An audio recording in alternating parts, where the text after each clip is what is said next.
Michael 啦，講翻利物浦，我覺得當轉會窗關閉咧，大家都見到佢哋用咗4億5千萬嘅 Isak 加盟，Woods 又嚟，大家都會覺得佢哋係要擊敗嘅球隊。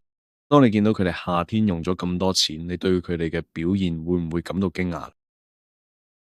我唔知，但我覺得上年嘅嘢冇用好多錢，但係都成功贏到英超冠軍，你知啦。所以呢個就係足球，亦都係現實。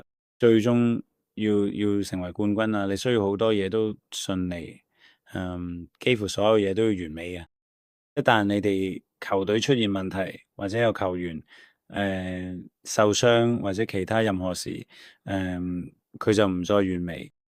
而且我哋都經歷過呢啲階段，我哋嘅整個球季都會經歷呢啲階段，我哋必須要應對呢啲情況。你覺得呢件事係咪凸顯咗？你知啦，錢唔一定保證成功。如果你用好多錢，係咪唔代表你一定可以嚟到大獎杯？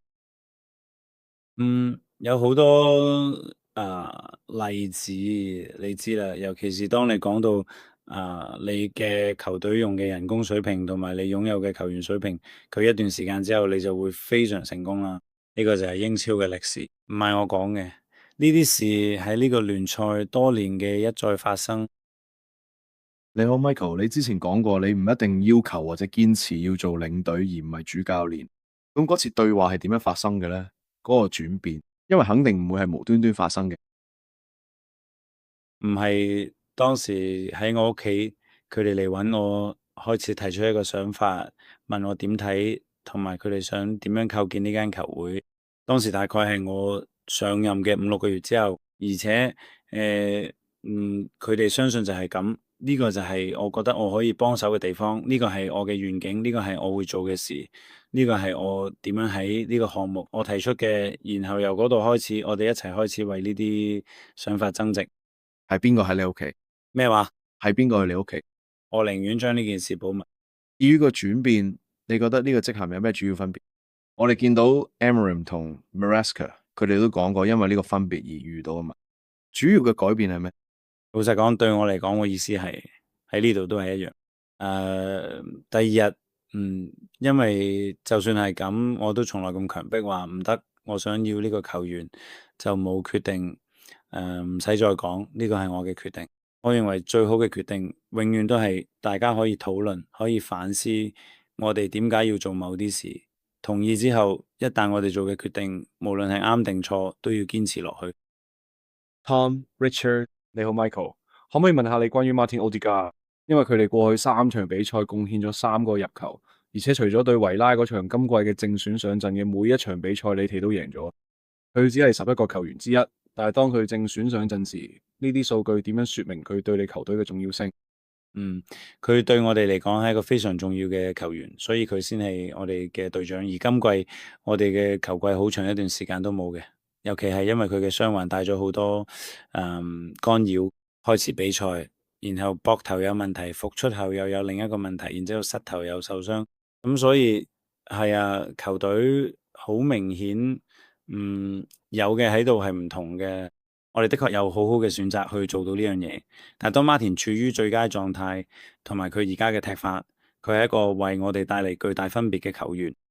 而 Apps 今季加入咧，可能係 Martin 第一次又同年紀資歷相近，當然仲有睇隊中價值相近嘅球員啦。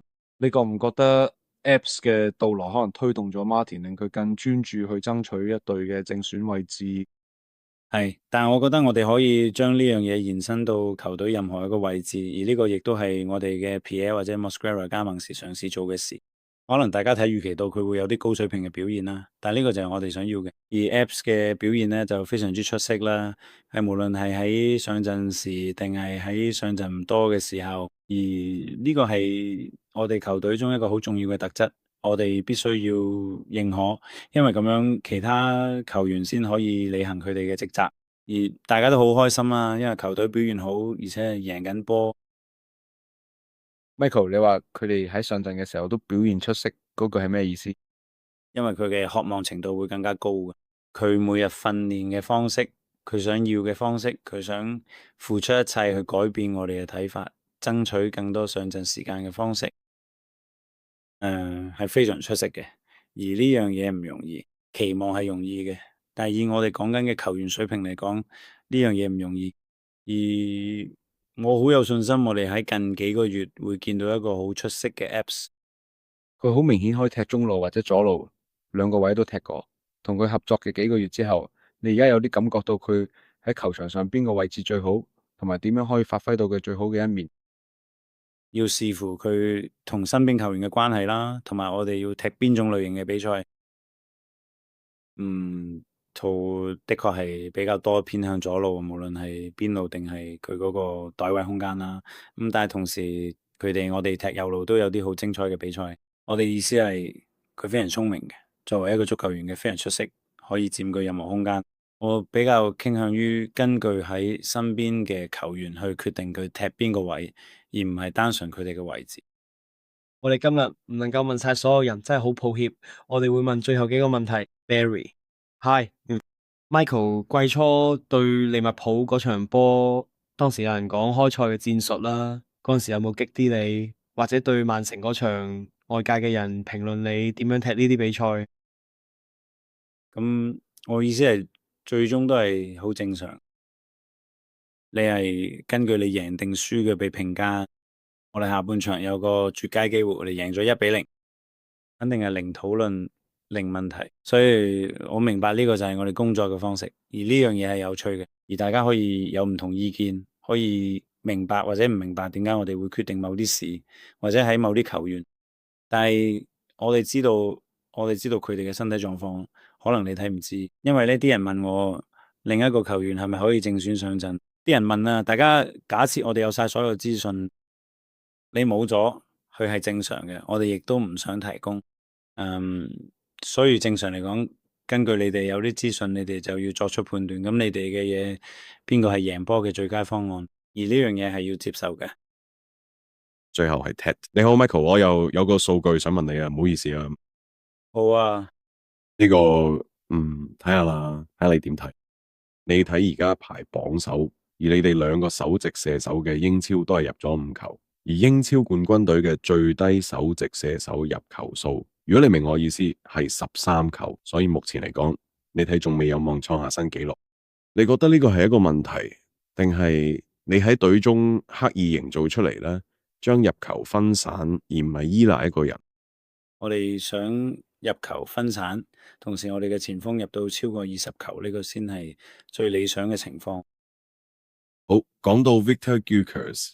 佢喺運動戰中已經有10場嘅入波，我哋係好明顯呢樣嘢你冇有處理緊，但係你覺唔覺得佢越嚟越接近可以連續入波之類？係，而且或者最好唔好講太多，因為呢啲球員同埋佢哋身邊隊友嘅質素，佢哋係可以連續10場入波嘅，所以我哋都經歷過呢個好正常。要用平常心對待。好嘅係球隊表現得好好，而且贏緊波，而呢個先係我哋最終需要嘅。你覺唔覺得Kai復出加上 Gabriel Jesus 帶咁多嘅競爭會推動到佢？我唔覺得有關，我意思係我哋唔會因為多咗個球員就改變到 Victor 嘅慾望、佢嘅態度、佢嘅投入度，或者佢有幾想入波啊？入唔入到波係關乎際遇啊！因為有時入波都需要嘅運氣啊，或者係鼓氣勢要順住你，咁就會嘅。好，各位多謝晒，係多謝。